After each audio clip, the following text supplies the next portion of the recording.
Hamas did on October 7th can be justified?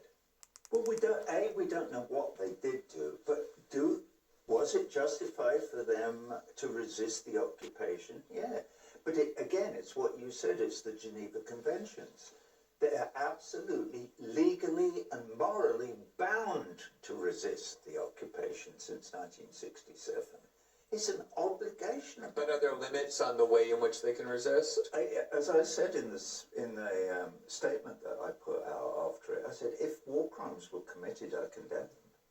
I don't care who it is. And here we are now 3 weeks or so after. Do you think there's been evidence that's emerged that suggests they committed those?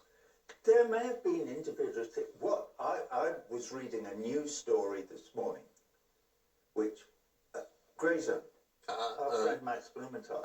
So there's a long story which I read this morning, but Haaretz have finally come out with figures of how many people were actually killed and who they were. On that day, On that day, yeah. And so probably the first 400 were Israeli military personnel.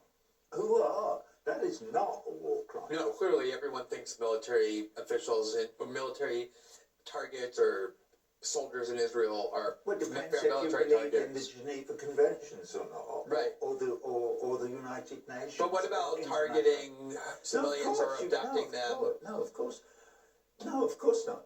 No, of course I don't condone that or advocate. But the thing was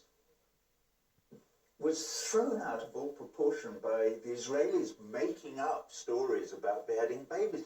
They even got the President of the United States, dotard that he is, to claim that he had seen photographs of the beheaded babies. Yeah, and then admitted that he actually didn't. Yeah. I mean, you know, it's. But what we do know is whether it was a false flag operation or not, or whatever happened, and whatever story we're going to get to. I mean, we don't know if we will ever get much of a real story. It's always hard to tell what actually happened. They're calling it their 9/11. What the hell happened on the American 9/11? Nobody knows. Clearly, the official narrative has huge holes in it. Mm-hmm. That's what I was going to say. What is your... How do you say... rubbish. No, I don't. This is the whole point of the difference between my platform and the Israeli government.